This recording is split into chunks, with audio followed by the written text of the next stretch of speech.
Divers at the site of an ongoing oil spill that appeared in the Gulf of Mexico after Hurricane Ida have identified the apparent source as 1-foot diameter pipeline displaced from a trench on the ocean floor and broken open. Talos Energy, the Houston-based company currently paying for the cleanup, said in a statement issued Sunday evening that the busted pipeline does not belong to them. The company said it is working with the U.S. Coast Guard and other state and federal agencies to coordinate the response and identify the owner of the ruptured pipeline. 2 additional 4-inch pipelines were also identified in the area that are open and apparently abandoned. The company's statement did not make clear if oil was leaking from the 2 smaller pipelines, but satellite images reviewed by the Associated Press on Saturday appeared to show at least 3 different slicks in the same area, the largest drifting more than a dozen miles, more than 19 kilometers, eastward along the Gulf Coast. The AP first reported Wednesday that aerial photos showed a miles-long brown and black oil slick spreading about 2 miles south of Port Fourchon, Louisiana. The broken pipe is in relatively shallow water, at about 34 feet of depth.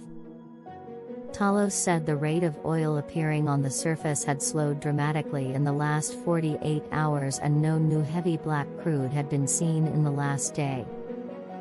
So far, the spill appears to have remained out to sea and has not impacted the Louisiana shoreline. There is not yet any estimate for how much oil was in the water. The Coast Guard said Saturday its response teams are monitoring reports and satellite imagery to determine the scope of the discharge, which is located in Bay Marchand, Block 4. Talos previously leased Bay Marchand, Block 5, but ceased production there in 2017, plugged its wells and removed all pipeline infrastructure by 2019, according to the company. The area where the spill is located has been drilled for oil and gas for decades. Federal leasing maps show it contains a latticework of old pipelines, plugged wells and abandoned platforms, along with newer infrastructure still in use. With the source of the oil unclear, Talos hired Clean Gulf Associates to respond to the spill.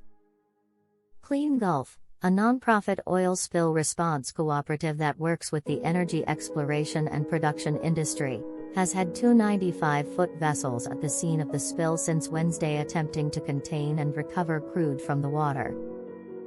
The Bay Marchand spill is one of dozens of reported environmental hazards state and federal regulators are tracking in Louisiana and the Gulf following the Category 4 hurricane that made landfall at Port Fourchon a week ago. The region is a major production center of the U.S. petrochemical industry,